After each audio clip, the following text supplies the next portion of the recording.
Hey,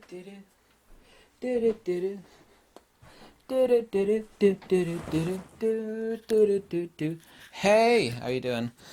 I like to make a video, and I love making videos on topics that nobody else on YouTube is covering. There is actually a lot of I don't want to say medium format envy. That's kind of inappropriate, but it's actually also accurate. And people make a lot of extremely ignorant and hyperbolic statements about medium format. And by the way, the sensor size that's in all the GFX cameras is, of course, the same sensor that's in the Hasselblad X1D and the version 2 and the Pentax 645. And there's two different sizes of digital medium format sensors. There's technically three. One of them is 5 inches by 5 inches square, and it's astronomically expensive. It's more expensive than your house, and it's used for enormous multi-million-dollar telescopes, so that's technically a third variety, but none of us are using those. Of those two sensor sizes, the one that's used by Phase 1 and another entity are incredibly expensive, they're insanely cost prohibitive, and they're worth more than my house in Florida is. Just they're incredibly frigging expensive. The lenses are astronomically large and astronomically expensive. It's not within the realm of mass production photography equipment. I've talked to a couple of people at Phase 1 and I asked them how many of those cameras they produce a month, and the answer can be counted on one hand. That's per month, and that was from someone at Phase 1. Let's make another statement here. I grew up with medium format cameras, and none of us in photography school, and I had a 645, I had two 645, I had 6.7 Pentaxes, I had twin lens reflexes, I owned all sorts of, and I sold thousands of medium. None of us, by the way, including the teachers in photography school, referred to a 645 versus a 6.7 as small medium format or mini medium format. This was BS, and it still is BS. I first need to make a bold statement about the stuff that I keep hearing, and that's all over the internet everywhere. People talking about mini medium format or not real medium format. That is epic BS. Let me give you the definition, two definitions from the web. One of them is from Hasselblad. This is Hasselblad's direct quote. In photography, medium format simply refers to a camera that has a larger sensor than 35 millimeter, which is of course 24 by 36 millimeters, or full frame as implied a full frame DSLR. Yeah, that's the definition. Let's go over here to another one. I can't stand iPads. There's always this crazy stuff that actually gets in the way on my iPads. There's 10,000 swipe functions on an iPad. Here's another one. Here's the actual definition also. It basically says the same. The medium format, traditionally referred to film format, stills photography related to camera equipment and film today. Term applies to film and digital recording formats of anything larger than 24 by 30. The point being is that anything larger than full frame is by definition medium format. That's the exact same thing we used, that all of us have been using now for the past nearly 100 years. And it's still the case. Of all the incredibly ignorant and unintelligent, and they are extremely stupid, ignorant, and unintelligent statements talking about the sensor size, which is 70% larger than full frame.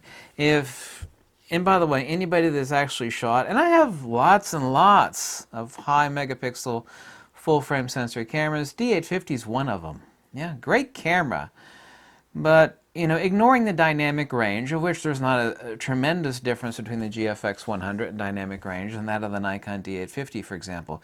When you take a shot of each with a high-quality lens, say a 35mm field of view, just a high quality, let's not be super specific. There's not a single person on this earth that looks at like a full 650 megabyte plus TIFF file from a GFX 100 and confuses it or even thinks it's even close to any full-frame image, because they're not. All these people that are making these ignorant statements are exactly the same people that never shot medium format and have absolutely no idea what they're talking about.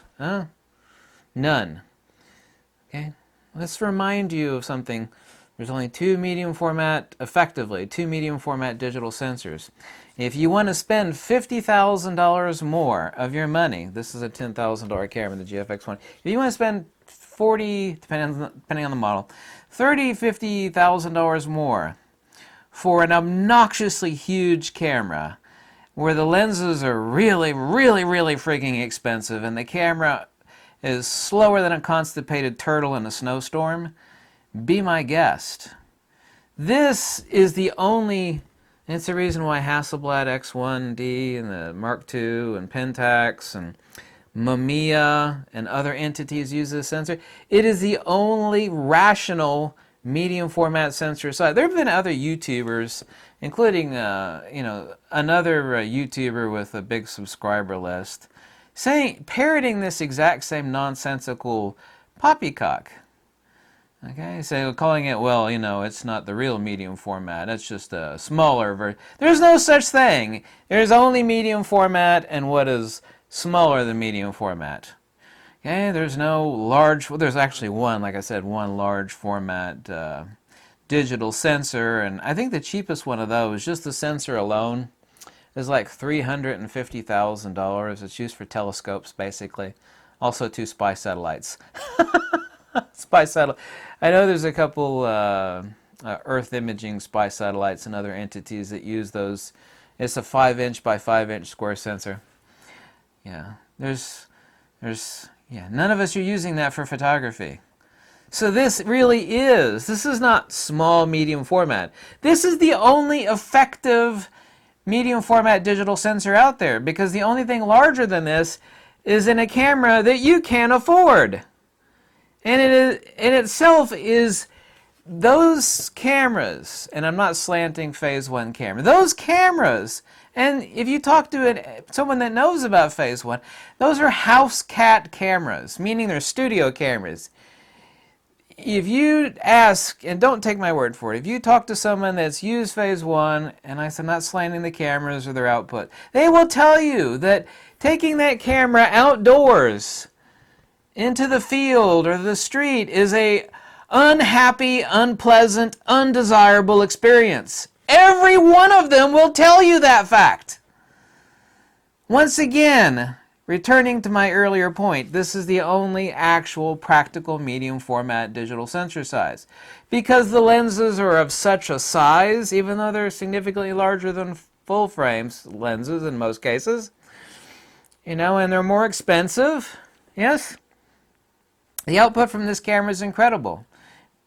Fujifilm is the first camera company ever, and it's not my opinion, to dominate a camera arena and basically overnight. No other camera company has done that. None. Literally, Fujifilm entered medium format and they dominated it, the entire medium format digital realm, overnight. Let me say 2 or 3 years, which is essentially overnight. Fujifilm owns it.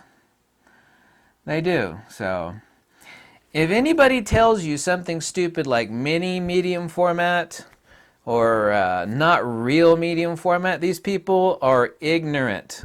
They're just flat out fools. It's not my feeling that they are. They are. Why do I have this camera sensor laying on my tabletop? I got all sorts of camera parts laying around. So I had to make this video because I keep hearing the same nonsense over and over again, and it's 100% palpably false. It's not true at all. It is absolutely not true. Anybody that's actually borrowed or shot a medium format camera, whoever makes it, whoever, none of them are confused about the outrageous output. Even that, quote, old sensor. And it's been around for quite a few years. Quite a few years. In the GFX 50R and 50S, there's not a single person that has ever emailed me or left me a comment to the order of, I shot a GFX 50R, 50S, and man, I just didn't like the image I got. Nobody's ever said that! The image is crotch-melting, it's jaw-dropping, and Fujifilm is the first company in the world. Because I've wanted medium format digital for ages, but they've been stupid. Just stupid expensive. Stupid expensive. Fujifilm's the first company, not only do they dominate medium format, the first company that's, now you can pick up like a used one, lightly used, like a GFF. I've seen more than a few of them, like a sub $3,000. Most of them are around like $3,400, somewhere around there, but I've seen them at or slightly below $3,000. That's ridiculous for a medium format digital camera. Medium format, by the way, digital, is future proof. The reason for that is several reasons, but number one, medium format by any company doesn't really get upgraded, perpetually like DX and full frame sensor cameras are. And if it's a medium format camera of any quality whatsoever, there's nobody that's unhappy with the results, or like, I just took a picture of this medium format camera and I think the output sucks. I just don't. Nobody says nobody says that stuff. Everybody who shoots medium format says the same. Well, man, holy crap, now I know what I've been missing. Damn. Everybody says that. Literally, I can make that statement. Everybody says that. And there's a reason for it. So next time someone tells you, it's not real medium format sensor, and several of these YouTubers are saying that dumb stuff, and a lot of people on photography, it's poppycock, nonsense, and bullplop. Okay? This isn't an angry video. I'm not an angry video. It's just like, let's sniff reality here. You can have a camera that's effective for basically everything, or you could spend $50,000 more, depending on the model, and get yourself something that is really only good in the studio. It is. It's only good in the studio. And it is slow. It's so slow, it will make you want to master manual focus. Like, yeah, this is too slow for me. I can do a lot faster manual. It's that slow. That's what you get for $30,000 to $50,000. And that's not a slant against Phase 1. The sensors don't become additionally more expensive. They become many multiplicatives more expensive. And the lenses must also, too, become much more expensive and much larger. And the driven elements become larger. And when the driven elements become larger, they become more time-consuming and harder to focus because you're driving. It's kind of like focusing a telescope. Or like turning. You ever seen one of those telescopes like change positions to point at it takes hours. Some of those large telescopes, it takes hours for them to reposition the telescope.